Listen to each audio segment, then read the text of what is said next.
Hello friends, please don't forget to subscribe to my channel and like the videos. Thank you for your support. The Purosangue isn't the only ultra-luxury SUV from an unlikely source, but it is the only one with a naturally aspirated 715 HP 6.5-liter V12 that revs to 8,250 revolutions per minute. Ferrari has finally revealed the 2023 Purosangue, its long-awaited entry into the SUV segment. The Purosangue comes standard with a naturally aspirated V12 engine that produces 715 horsepower. It's a four-seater with rear-hinged rear doors to aid access to the rear seats. Over the course of its illustrious history, Ferrari has built sports cars in many different configurations. There are front-engine four-seaters with V12s, mid-engine two-seaters with V8s, and even more recent aberrations including an all-wheel drive shooting brake in a hybrid with a V6.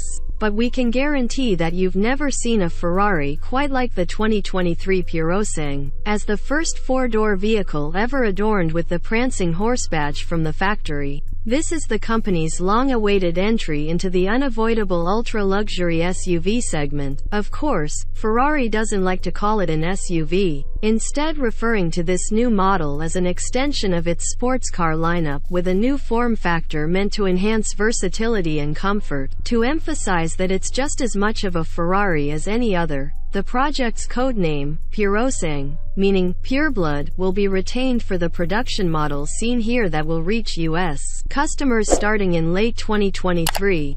Also ensuring its place in the Ferrari bloodline is the fact that it will be available at first with only a single powertrain, a 6.5-liter naturally aspirated V12 engine that revs to 8,250 revolutions per minute. Its power output of 715 horsepower puts it well above the Lamborghini Urus Performante's twin-turbo V8. But the non-turbo V12 falls behind its boosted competitors in terms of torque, with only 528 pound-feet. Ferrari says that 80% of that torque will be available at 2,100 revolutions per minute, but with the power peaking at 7,750 revolutions per minute and the torque peak sitting at 6,250 revolutions per minute, the Purosangue is sure to be a revvy machine. Based on Ferrari's dry weight figure, we estimate the Purosangue will have a curb weight of close to 5,000 pounds. Performance estimates place it near the quickest SUVs we've ever tested. Ferrari claims it will accelerate to 62 miles per hour in 3.3 seconds and go on to a top speed of 193 miles per hour. The transmission is an 8-speed dual-clutch automatic, and the unusual all-wheel drive system is the same one introduced on the FF and later used in the GTC4 Lusso. It only operates in the first 4 gears and up to around 124 miles per hour.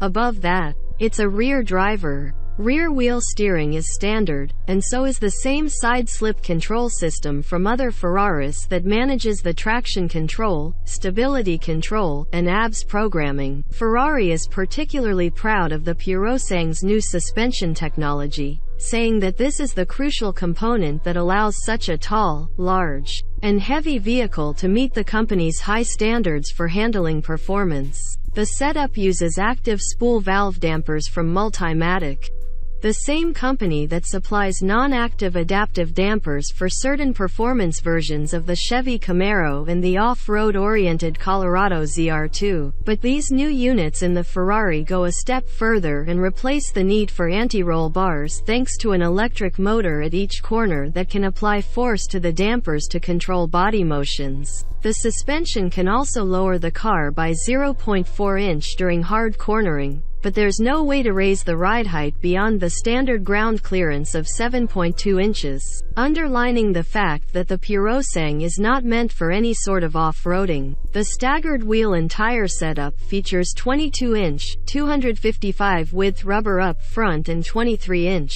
315 width tires in the rear. With a long, low nose and a rising character line that creates a wedge-like silhouette, the Purosangue's proportions are more reminiscent of the GTC4 Lussos than any of its taller SUV rivals. Ferrari designers say they intended for there to be a clear separation between the upper body and the lower body. The upper section is meant to be smooth and elegant, and the lower section, consisting of an aggressive rear diffuser and wheel well cladding that can be finished in either carbon fiber or matte black, is intended to communicate the car's power and capability. The separate elements help reduce the Purosangue's height visually, but the design lacks coherence, as there are many stylistic elements competing for your attention.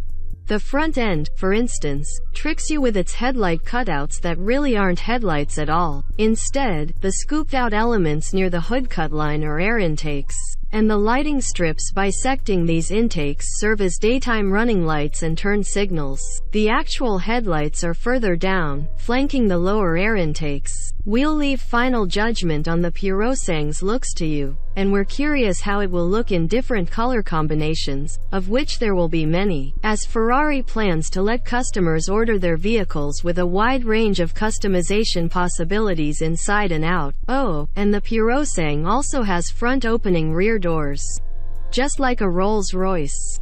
There's still a B-pillar, but Ferrari says this configuration aids ingress and egress to the rear seat. Engineers also said that it allowed them to increase the impression of space inside without having to stretch the wheelbase too much.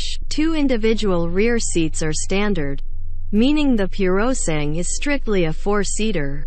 The cargo area measures 17 cubic feet, and the rear seats fold flat to expand that capacity. The dashboard incorporates the same digital displays from other Ferrari models, including a 10.2-inch digital gauge cluster for the driver and a screen for the front passenger. There's no central infotainment screen. The steering wheel features the familiar Manettino drive mode controller, along with many other buttons and knobs. Various combinations of leather, Alcantara, and carbon fiber trims will be available. A carbon fiber roof is standard, but you can also opt for a glass roof with electrochromic tint adjustments. When it goes on sale late next year, the Purosangue won't be an easy commodity to acquire.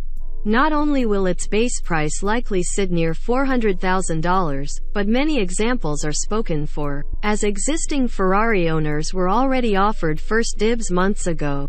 Ferrari says it does not want the Purosangue to make up more than 20% of its overall sales, meaning demand will far outpace supply. Ferrari likes to say that it's aiming to provide different Ferrari for different Ferraristi, and this is definitely a different kind of Ferrari.